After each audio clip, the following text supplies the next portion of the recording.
Ang pansit ay isa sa pinaka-favorite kong pagkain at lutuin at eto nagluto tayo ng pansit bihon gisado.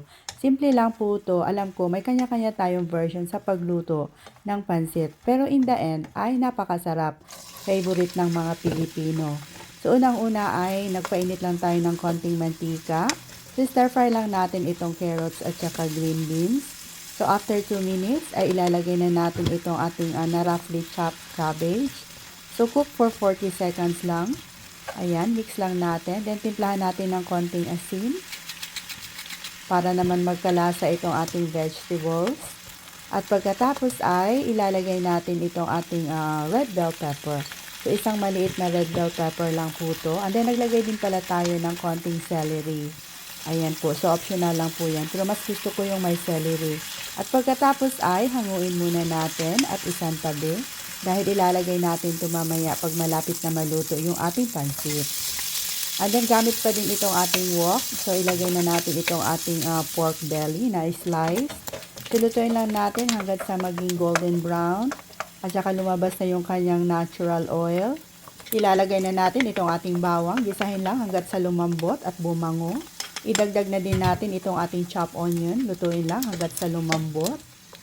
Timplahan ng patis ayon sa inyong panlasa. At ibuhos na natin itong ating pork broth, yung pinaglagaan natin ng pork belly kanina.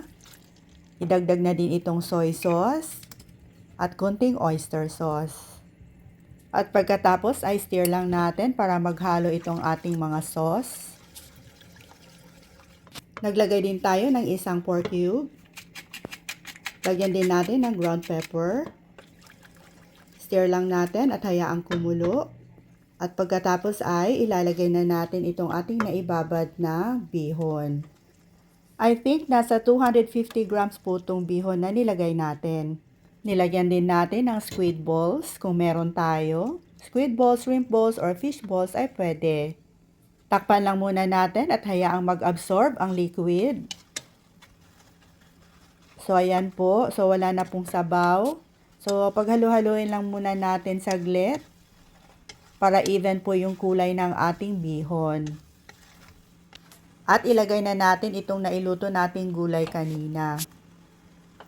Sabay na din natin ilalagay itong ating chopped spring onions. And then, paghalo-haloin lang natin ng dahan-dahan para hindi naman madurog itong ating pansit at mga gulay.